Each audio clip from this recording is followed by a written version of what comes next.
annual FCon. We've got a very exciting keynote speaker here today.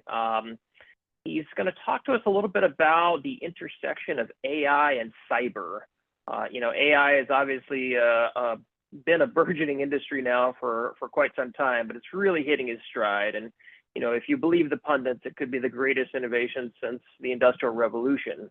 There's billions of dollars being spent on it, but one of the guys who has done the most work around it is Stuart McClure, who I'm very pleased to have us join us today. I first met Stuart back in the early 2000s after he wrote his Hacking Exposed book. I was a new CISO over at the University of Texas, and we hung out a little bit at Caesar's Palace back when Black Hat was being held there. He's gone on to some really great things. Some of you probably heard of Foundstone, McAfee, Intel, and of course, who hasn't heard of Silence, which is where I think Stuart kind of really operationalized early neural networking around adding AI to cybersecurity stacks. But without further ado, welcome, Stuart. Appreciate you talking to us about AI and what you're doing these days around quiet AI. All right. Well, thanks so much, Randall, and really appreciate the time, guys. We're going to have a little bit of fun, and then we'll end with some questions. You guys are welcome to sort of tee those up, I think, in chat. Let's see what we got here. Okay. Hopefully everybody's seeing my screen just fine. If not, shout out. But thank you again. I am the CEO today of Quiet AI, and we are building the next gen AI prevention inside of code, inside of application security and DevSecOps. But today I want to talk a little bit about the intersection of cybersecurity and AI and where that has evolved and come from and where it's evolving into. And I think the best place to begin that story for me is really where my passion for prevention really came from. Because my last company that I started, Silence, the mission was really clear to prevent cyber attacks in everything around the sun. And so for us, it was a true core passion of every employee that we wanted to prevent bad stuff from happening, not just watch it or show up to the fire faster. It was, we wanted to prevent the spark from ever starting. And that was the driver behind it. And that was the driver in including and building our solutions in and around predictive AI. You hear a lot about generative AI today, but before all of that hype, it was really about predictive and preventative AI and how you can apply it to prevent cyber attacks, known and unknown, today and future. So that's a big part of our mission, certainly my mission of what I involve myself in and around cybersecurity and more now. So let's just start from the very beginning, I guess. I'm going to tell you a little bit about my origin story of AI as well, and sort of where it's come from and how it's evolved, why prevention matters, that it really does matter. I mean, for all of us in the game, probably 90% of you that are out there spend every single day worrying about how do I detect the bad guys faster and how do I respond faster. 10% of you probably say, that's interesting, but I want to prevent ever needing to detect and respond. And there's not a right or a wrong per se. You need both sides, but prevention in terms of the reward by dollar expensed is near exponential. And so every minute and every dollar you can put towards prevention is going to be, an ounce of prevention worth a pound of cure. So, and then really the final mile, talk about where is all of this. If you look at the cybersecurity landscape, you look at the attack surface area, 100%, not 99, but 100% of all cyber attacks begin and end with code. And I can prove that 20 different ways to Sunday. Happy to take any, stump the monkey challenge on that one. Feel free to just shoot me any attack you've ever heard of. and challenge me that it doesn't sort of begin and end with code, and then talk about how Quiet is addressing that. And then finally is really where the future, I think the true future of AI will be.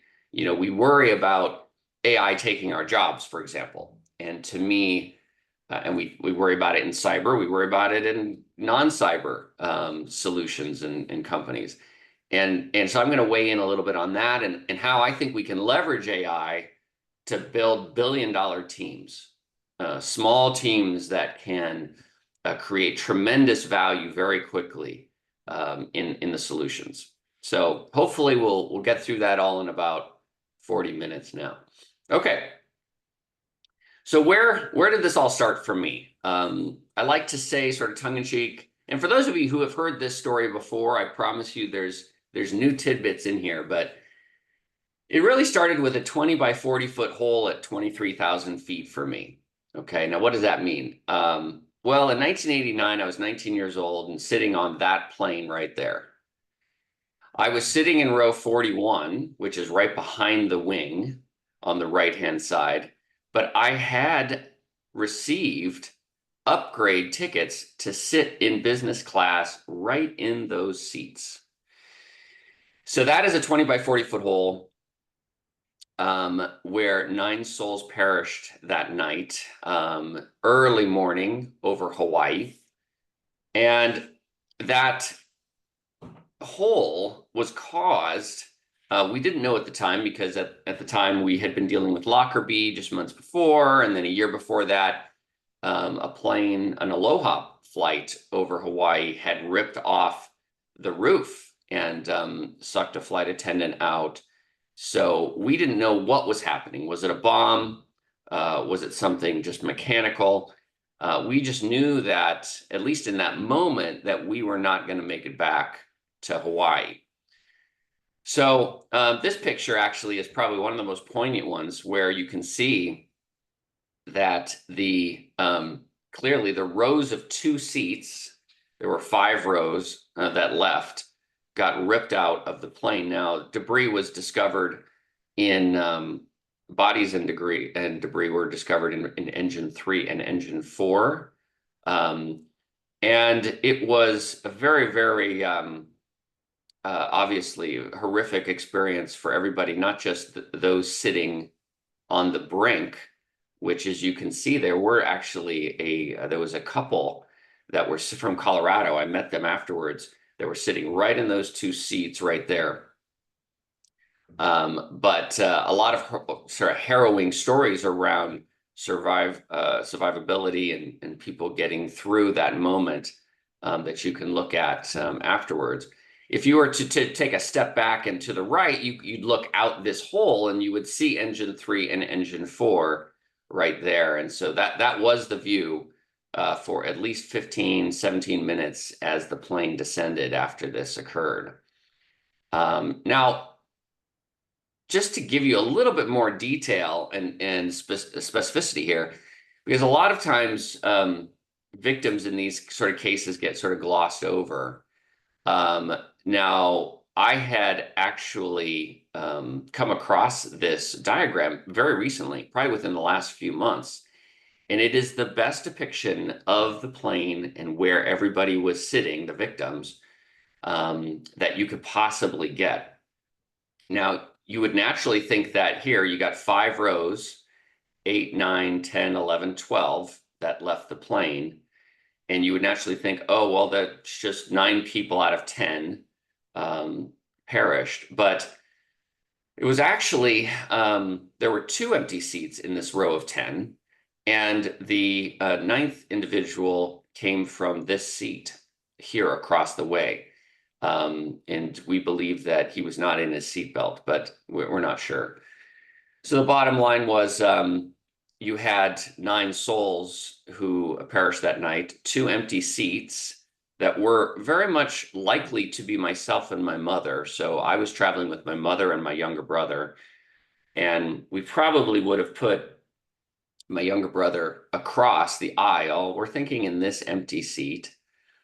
And I would have probably sit up here and she would have sat back down here. Now, The reason why I called out Kevin and Susan Campbell, they are the parents of Lee Campbell, Lee Campbell perished that night. But if it wasn't for the efforts and resiliency and grit of these two people, Kevin and Susan Campbell, in trying to get to the bottom of what actually happened here that night, I have a 99% probability that we would never have actually known the truth.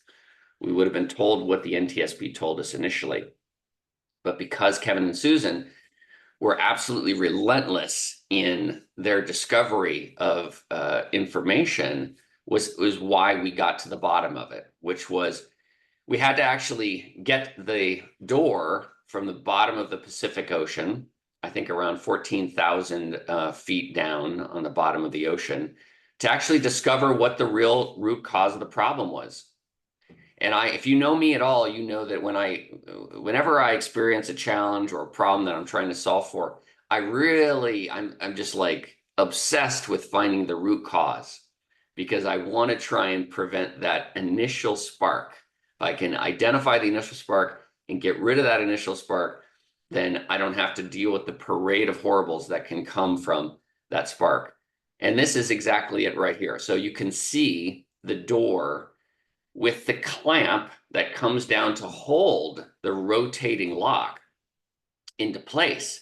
That had actually been forced open, and you can see the rotating lock actually in the open position. So it was obvious. The door opened in mid-flight, and it opened in mid-flight despite the lock, the backup locking mechanism being there. Okay, so how could this possibly have been? It came really from two parts to all of this. Now, there were 346 survivors.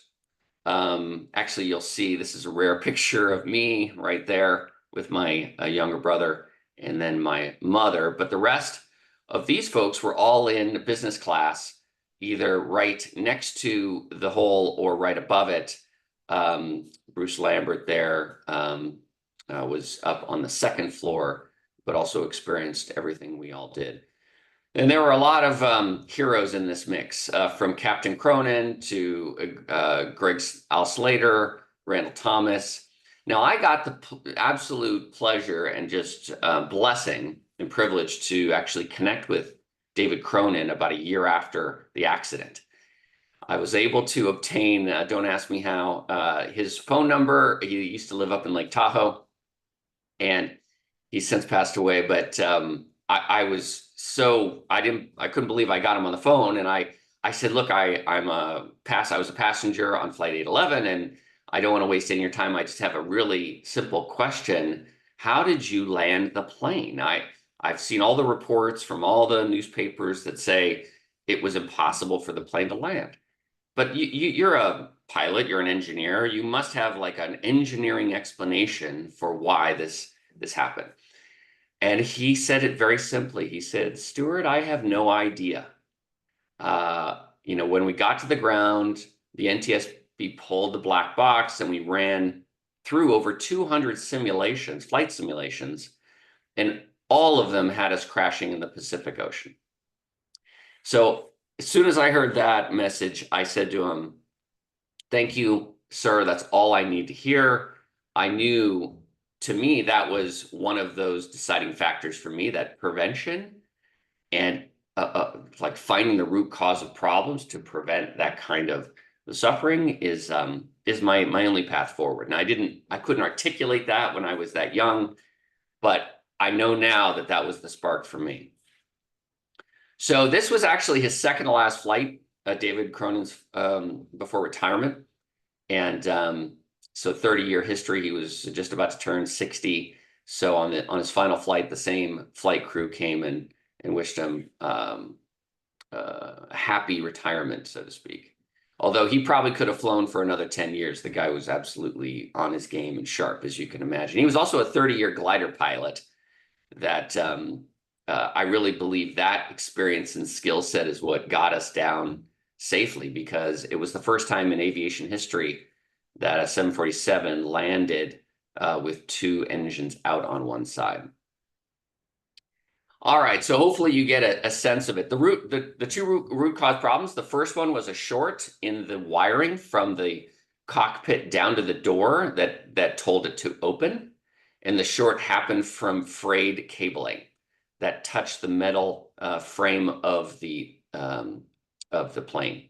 And then the second was that the backup hooking mechanism that was supposed to lock in the rotating lock of the door was made of aluminum, and the door itself was made of course, steel. So it was a design flaw in both of those cases, a design flaw in the sheathing of the wiring and a design flaw in the material used for the backup locking mechanism. So both of those in our world, in the cyber world, is code, right? In the physical world is mechanical engineering. All right, so my mission, I really do believe at that point forward, was really to prevent the preventable. And I think, 99% of everything that happens is preventable. The question is, how complex is the root cause to discover? That really is it. So a little bit of history, a little more beyond that since the incident, but I was coding at the time. I did make that sort of part of my education, and computer science was a passion of mine for sure. I ended up writing a whole bunch of books, starting the cybersecurity practice at Ernst & Young. I did start Foundstone in 1999 with a bunch of really smart folks, and we were acquired by McAfee in 2004. Of course, McAfee was then acquired by Intel in 2010, and I came on as their global chief technology officer. Now, I've been talking about cybersecurity and presenting about the complexities of cyber attacks and how hackers get in since really at least 1999, probably a little bit before, if you consider all the columns that I wrote as part of InfoWorld, for example, around cybersecurity. I wrote the first cybersecurity related op-ed column called Security Watch. But this particular one was a fun one because I got to blow something up. We got to hack the ladder logic of an ICS, an OT device, which was a pump, and sort of display that up on stage. But I've hacked just about everything that's walked or crawled out there at this point. In fact, one of my favorites was hacking an insulin pump as the keynote speaker for Intel at the 2012 RSA conference. That was a lot of fun.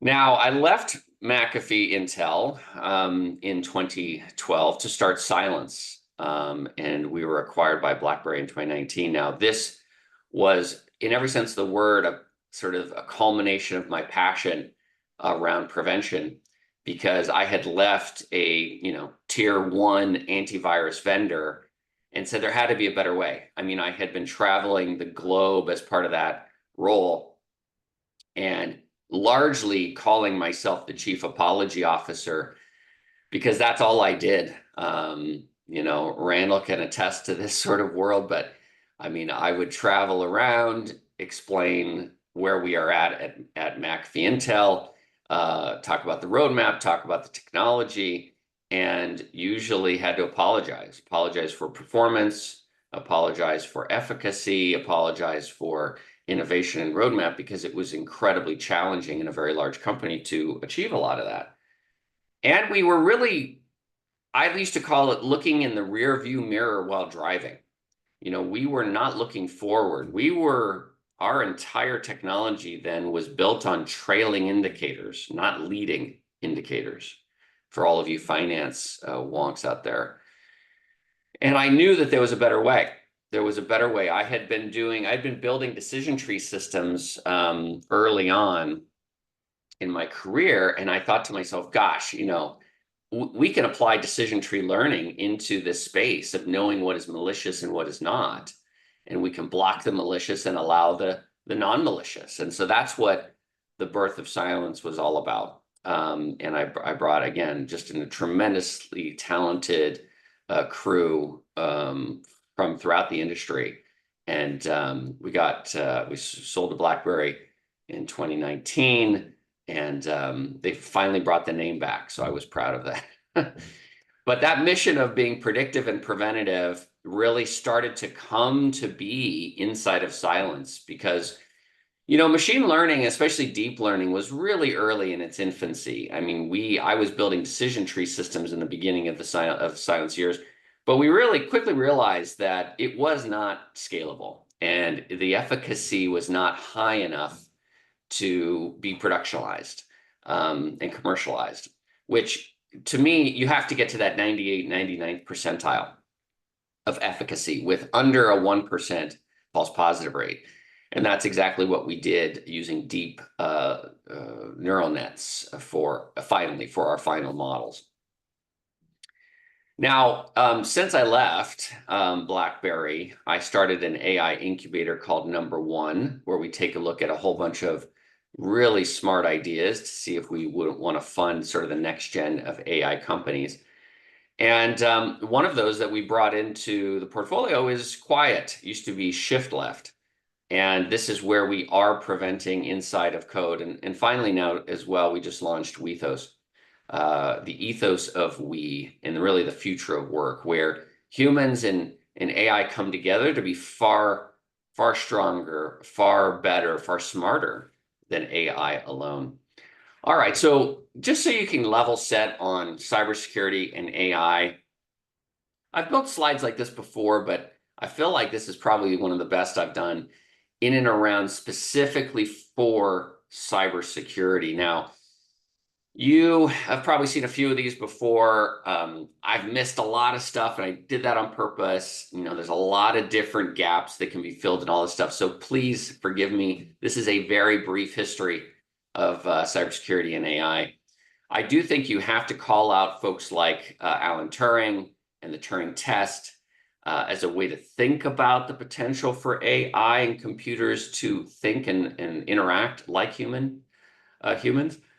But really, decision tree learning to me is the beginning. And Ross Quinlan really, I think, largely has a lot of the recognition around his work and his paper around that.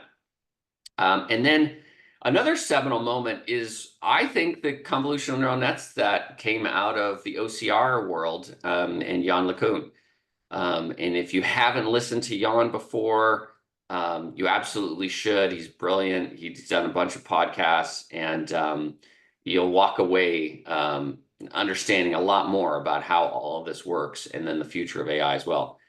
Now, the first implementation that I am aware of inside of cybersecurity really came in the early 2000s, probably 03, 04, in and around Bayesian classifiers. So Thomas Bayes, and I believe the 1800s, really came up with the concept of, hey, you can almost build sort of classification mathematically. And it was rather successful in things like spam filters, document classifiers, things like this.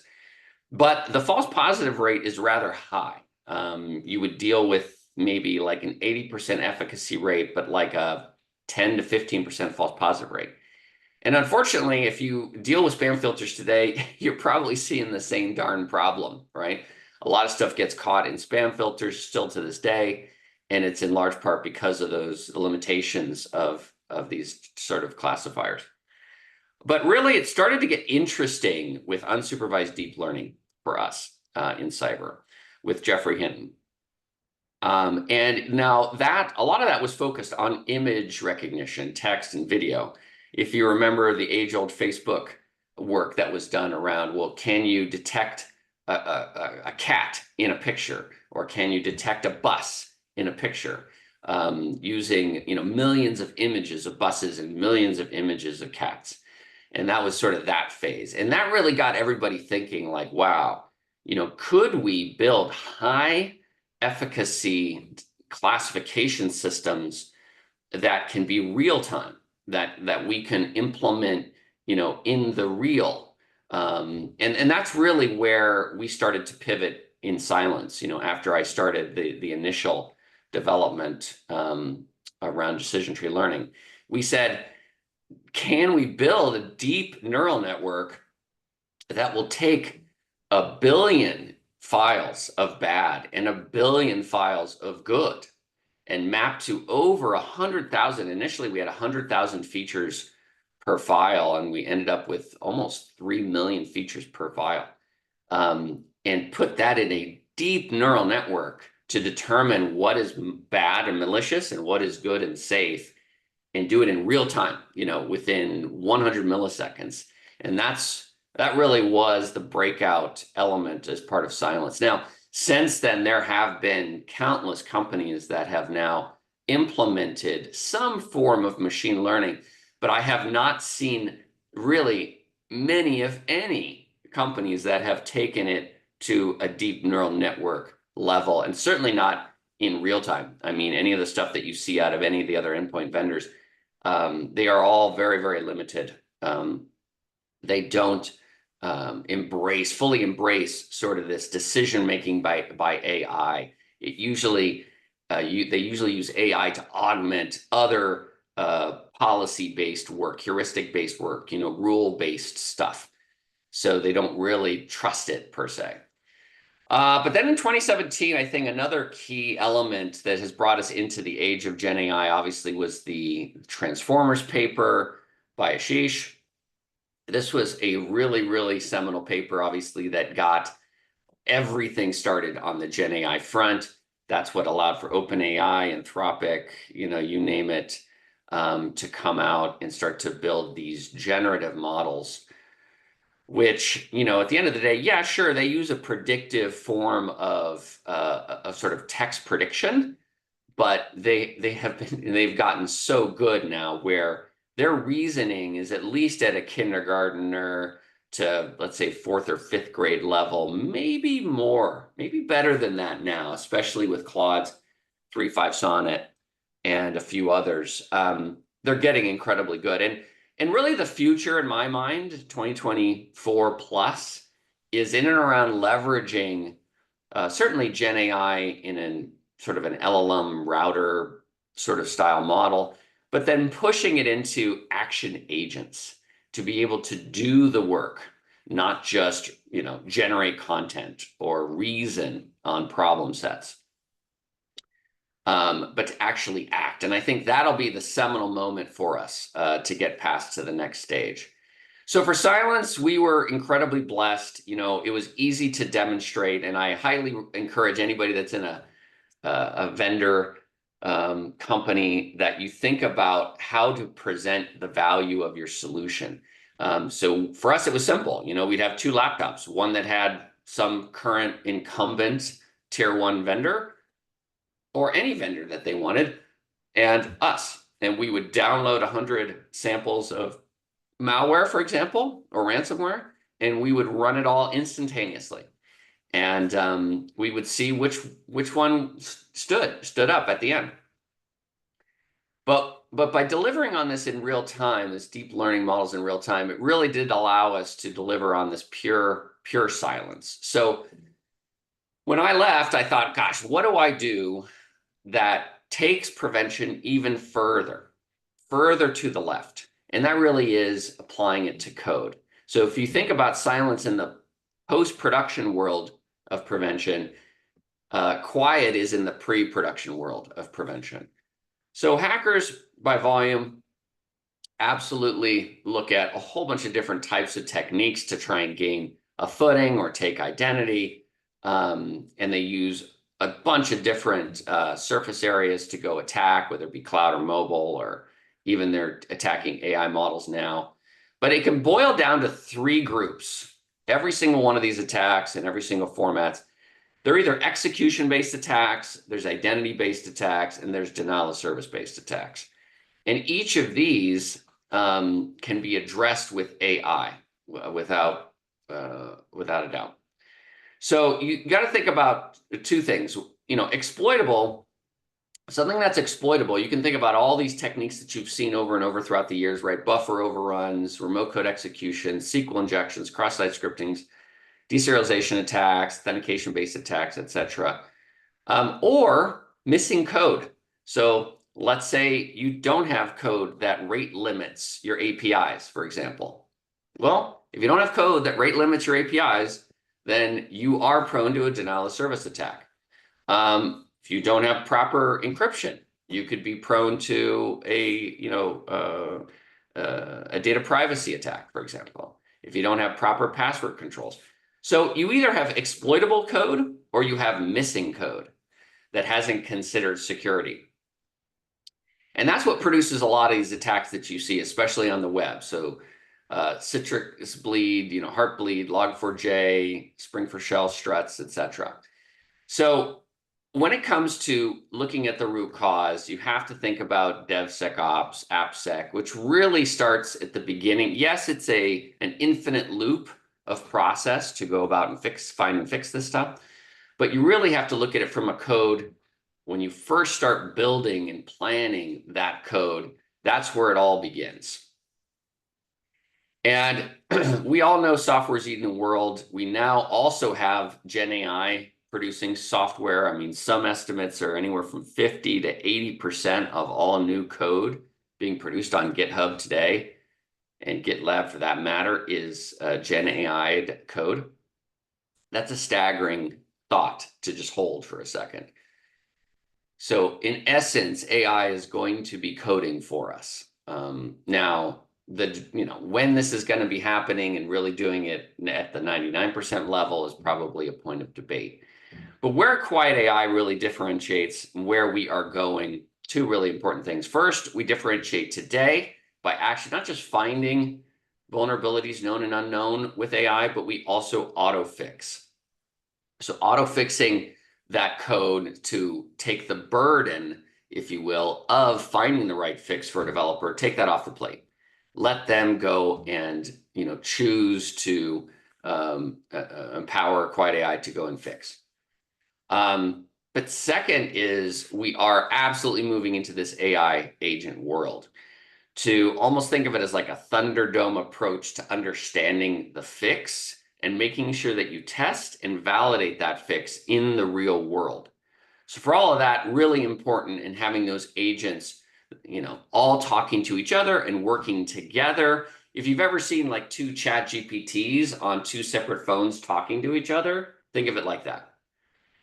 But in this ability is to also act on it, to make changes, to adjust.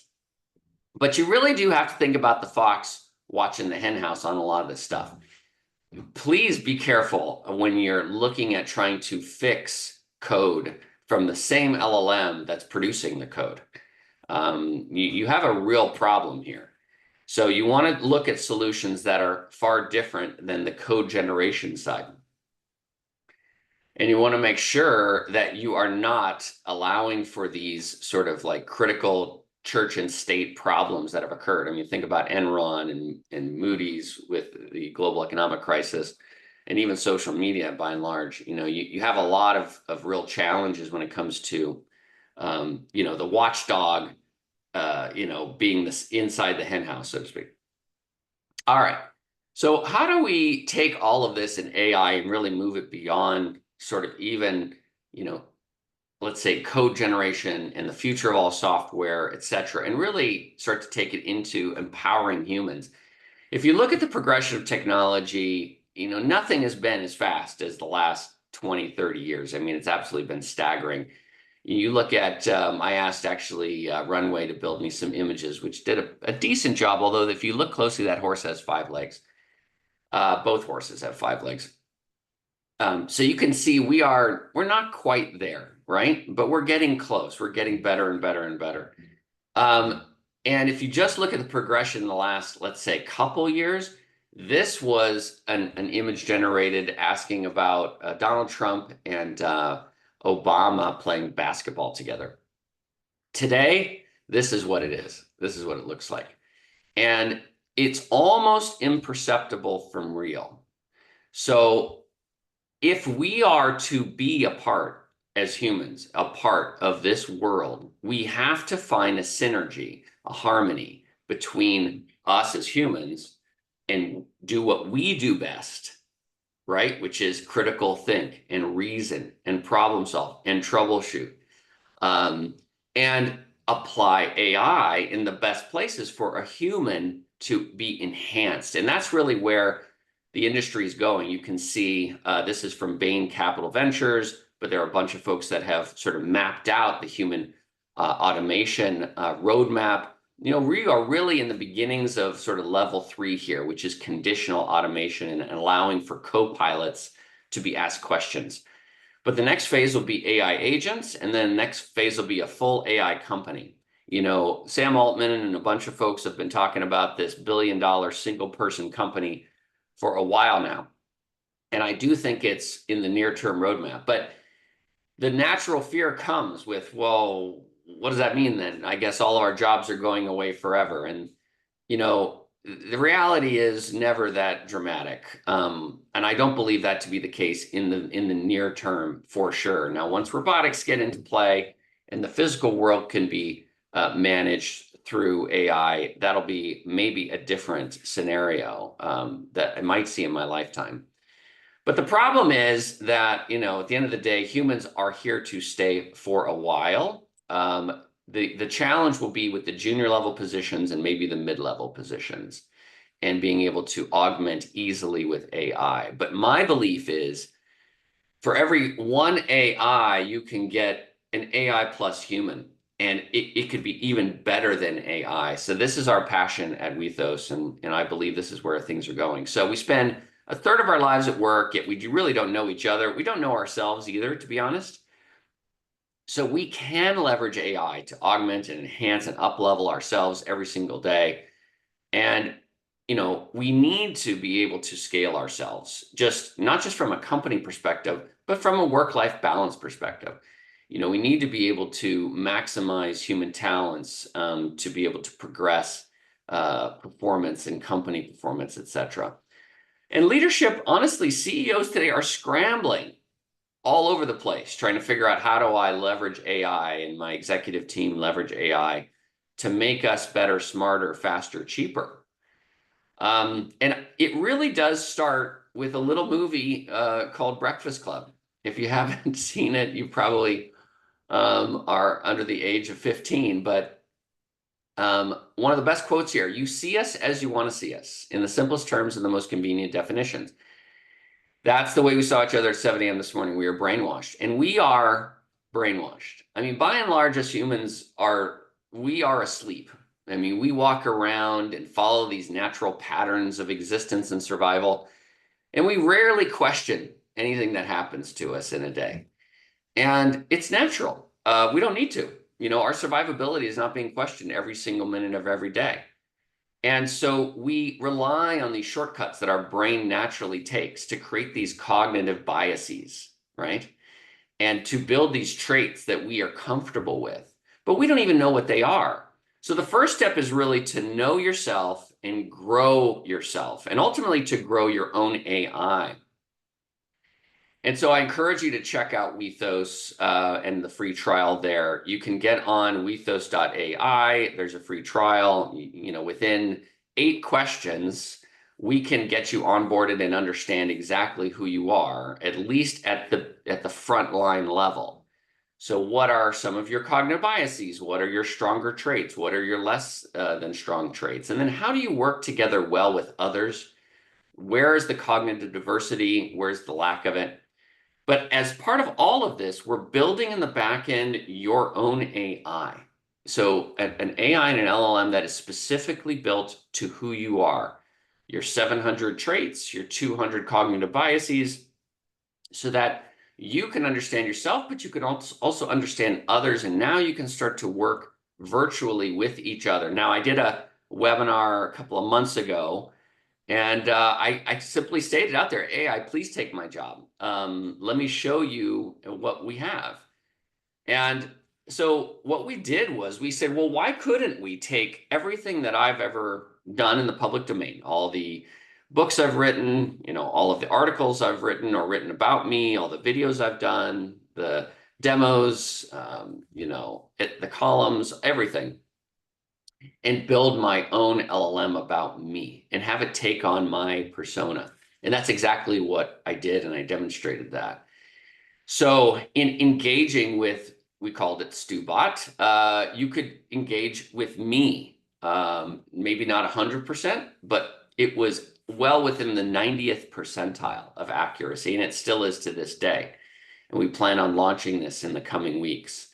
But here's the other crazy part of all of this. It really starts to reason just like me. So for example, I never fed it my favorite color or my backup favorite color, my second favorite color. I never said the word blue or the word green in any of the training material, and you can search for it. But when you ask it, it will tell you exactly that. Now, why is that? I mean, does anybody think about why this might be? How can an LLM reason and critically think like me?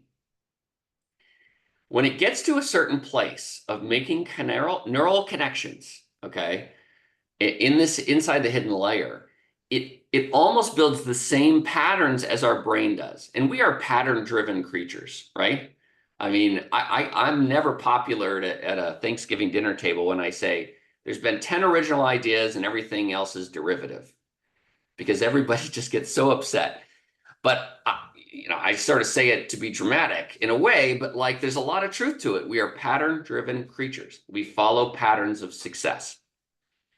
And we get very concretized and our blinders come up to those patterns. And it's manifested in all kinds of decision making and answers. And you can see it inside the bot. But you can also ask it, well, geez, how can you help me? What can you do? Well, I can be there for conflict resolution. I could be there for meeting preparation, for team building, for personal development. So that's exactly what we've done. Now, we will be moving shortly into an AI agent architecture as well to actually be able to perform actions. So let's take, for example, a team that I might have, like my executive team. Now, each executive is a different person. They process information and communication. Every person does it differently, slightly differently. And if you have a highly cognitive diverse team, they're going to be quite different. So you as the communicator, the burden is on you to understand each individual and make sure that each communication resonates with them, is processable by them, inspires them, builds confidence in them. Well, the only way to do that is to really understand each and every single person. What if you could leverage Wethos to do exactly that? To be able to send an email or a Slack message that delivers the core point and facts of your information or your question, but at the same time, does it in a way that each recipient receives it pristinely and exactly as you wanted it to be received. This is the power of some of the technology coming out here soon. So there is we see no competitors, at least on the near term, for what we're doing here at Wethos, but it does all anchor around human plus AI is greater than AI. The first phase for us is know yourself and grow your own AI. The next phase will be acting as human plus AI. And finally, it'll be an exchange or a marketplace of this human plus AI model for you to engage with not just your company, but any company or any team to help them achieve their goals. Now, just to wrap up, because I know we're up on time and I want to make sure we leave a little time for questions. Richard Clark, a dear friend, who's been in the industry pretty much as long as me, if not a little longer, if you take the physical part of it into it. He's famous for quoting in his book, the goal of terrorism is to terrorize. So the goal of counterterrorism really should be to prevent that terrorization. I mean, not to detect it and respond faster. Prevention is so powerful, and it's in large part why so many customers came on board for Cylance so quickly. I mean, we were the fastest cybersecurity company on record for growth, and I think the honor still holds. Wiz maybe is close, or maybe just beat us, I don't know, but 0 to 100 million in less than 3.5 years. And in large part because we went to the source of the problem. We found the root of the root of the root, and we went and predicted and prevented. And that is the power of this type of solution. Because at the end of the day, we're here to protect, we're here to prevent. This was just a great photo I had collected from a bunch of silence onesies. And no, I don't have any more of these onesies. I wish I did, protecting the endpoint. But just a great way to remember that we are here for this. We are here not just in the cyber world, but in trying to apply AI into this world. Where these people find meaning and life beyond the home. So that's what I'm here for. I appreciate everybody's time. Thank you so much. And I think we'll open it up to questions.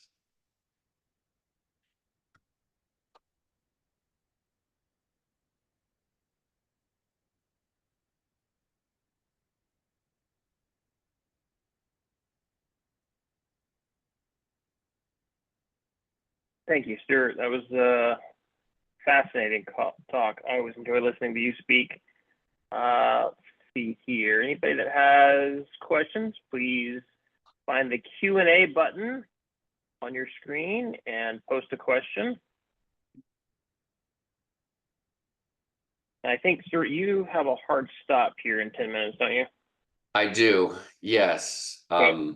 So apologies for that. No worries. Well, people are trying to figure out what questions they want to ask. Maybe I'll ask you a question.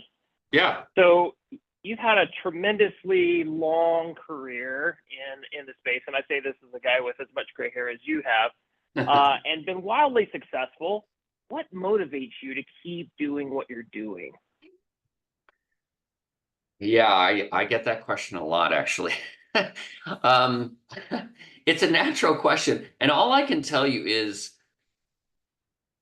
it really does, I think, in large part stem from my experiences in childhood and obviously the plane accident in that, I feel like I've been put on Earth to just try to do as much good as humanly possible, try and prevent pain, suffering, struggle, strife, difficulty. Not so much so that you don't rob people of their development and their knowledge transfer and sort of advancement, but enough where you really can prevent the preventable. That there's a lot of preventable problems that if you're in a position to help, why wouldn't you? Like a lot of people that do charity, that's exactly like, why would you continue to do charity? It's a lot of people suffering. It's a lot of problems and headaches that you're having to take on yourself. And it's because you can make an impact. And I think I can still make an impact and benefit people and teams and groups in the future. So I think that's really, and I want to create a world where my kids, I got 4 kids, they're all 20 to 25. I want to create a world where they can thrive and your kids can thrive and everybody's kids can. So to me, I've got another decade or so left at least, to have. Good man. I love that answer. Looks like we've got our first question here from Robert. How are you managing hardware costs and supply and demand on gear for building and running AI? Well, there are 2 ways to do it, right? You can do it yourself. You can, go get your own, DGXs or H100s or whatever, and you can build your own models. You can do a lot of your own testing. But there are a lot of online, cloud providers that provide this today. We do a mix. We do weight heavily towards cloud providers. So Google's Vertex, for example, AWS SageMaker, but it really just depends on you, what you're wanting to build on the AI side or on the product and AI side, and how you want to outlay your capital. It really is sort of up to you. Now, I will say, some of the chips that are coming out now are just going to be absolutely insane. And we didn't talk about quantum and machine learning, but that's another area that I think is going to blow up in the next 5, 10 years for sure. Everybody's been looking at quantum as a solution, looking for a problem. Yeah. I think the problem right now for AI is the power demands. It's not the hardware, you know. And the power demands are the ones that are no, they're spinning back up 3 Mile Island for Microsoft. I mean, just to get enough power. I mean, I was up in Canada for a fly fishing trip with my son, and I mean, every hour there was a new train of like 30 cabs here of coal. And I asked, what is going on? Like, really, you're mining that much coal? And he goes, it's all for China. They're building 700 nuclear power plants with coal. The only answer as to why they're doing it for AI. It's just that simple. I mean, yes, they have power needs, but they don't need 700 of these things. So power to me is going to be the big challenge of all of this. And then, of course, the carbon footprint of that power will be a big part of it. So I think those are the bigger issues to think about. Got another question here from Marcus. What AI in advancements do you think will have the most significant impact on IT security over the next 5 years? And that could be on, offensive or defensive side. Well, that's a great point, right? Which is, we didn't talk about this, it's probably a talk, like a whole talk by itself, which is where do we think the future of AI and cybersecurity really will be? I do believe it'll be on the offensive, training on offensive to be defensive, all using AI. We are pretty close to being able to do this, but I see no teams really advancing the technologies out there right now, in and around this stuff. So I'm keen. If you see any teams that are trying to do this or any companies that are starting early, that basically use AI to attack and AI to defend, all automatically, autonomously, using agents. That'll be the real future, I think, for cyber. Let's see, we've got a question here from Shane. How are you handling the privacy concerns around the data for personal style models? Yes, that's a great question. Okay, so this is how we're handling it.